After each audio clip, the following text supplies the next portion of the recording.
You know what's great about having a backyard is you have a lot of grass, okay? But there's some things that I'm learning by not cutting the grass, by creating this sort of like ecosystem. I purposefully wanted to cut along this line. One reason, because it goes down a slope, and I didn't want to get like a lawnmower over there. So I figured out, well, since this edge over here goes all the way up to right about here, might as well just make a little a grass line, and then the tree line is going to be over there. I don't know if you can see the tree way down there, but it goes all the way across, and then there's the other tree, my other little baby walnut over there, and so I officially call this the grass line.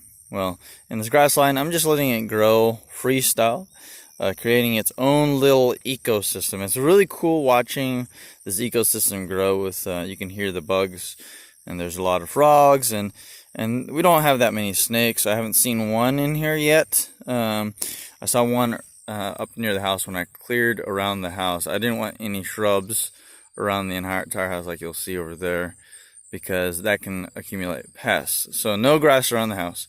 But I wanted this to be kind of like a live ecosystem, and seeing it become one is really great. Most of the time you'll have a lot of grass over here, but I'm finding something very interesting. Over here, I can't remember the name of it, or if I say it, the name of it, it's going to sound really sloppy. So I'm just going to put it as the description in the title. But this right here, this right here, these type of grass, it's actually more of kind of like an invasive species. It's a Japanese type of Lugia. I can't remember the name.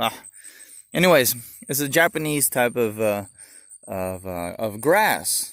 What's really cool about this is that it's actually softer on the touch than the normal grass you find in America, all over the place, all over the fields. Yeah, I think it actually looks prettier. It covers the entire ground, really nice and pretty. But what's interesting is this. You can see all the old grass that's popping up, these long stalks of grass, which, remember, I'm not cutting this or doing anything. But this has become an invasive species. All over here, you find that same grass. And this, I looked it up online.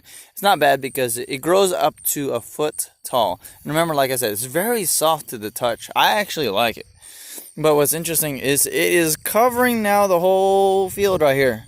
This has all become that, and it might be choking out the original grass stalks. So by next year, all you'll see is probably this, for the most part. And the reason why I think that is because I've let it alone to grow its own ecosystem, and you can tell over there, it's growing on his side too. I think those are the same. Yeah, it's got to be the same thing. Okay, it's got to be the same thing. It might be just, a fall type of, summer to fall season type of thing.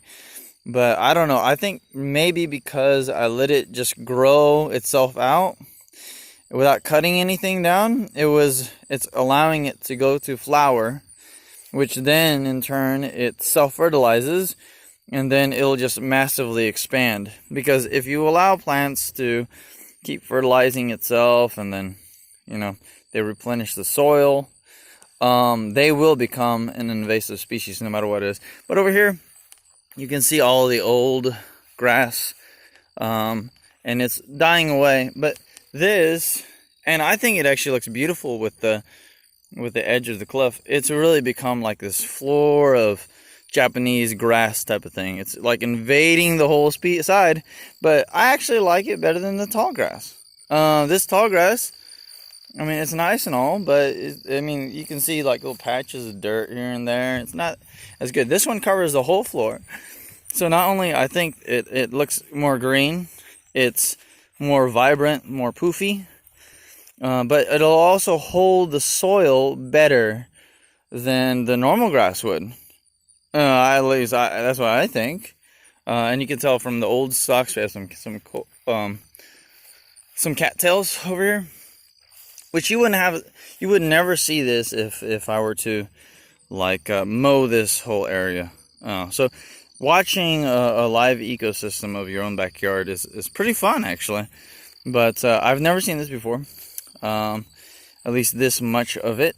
And I'm actually hoping that it takes over this whole side, and then maybe I can introduce some more flowers, and I hope they don't get choked out. We'll have to see.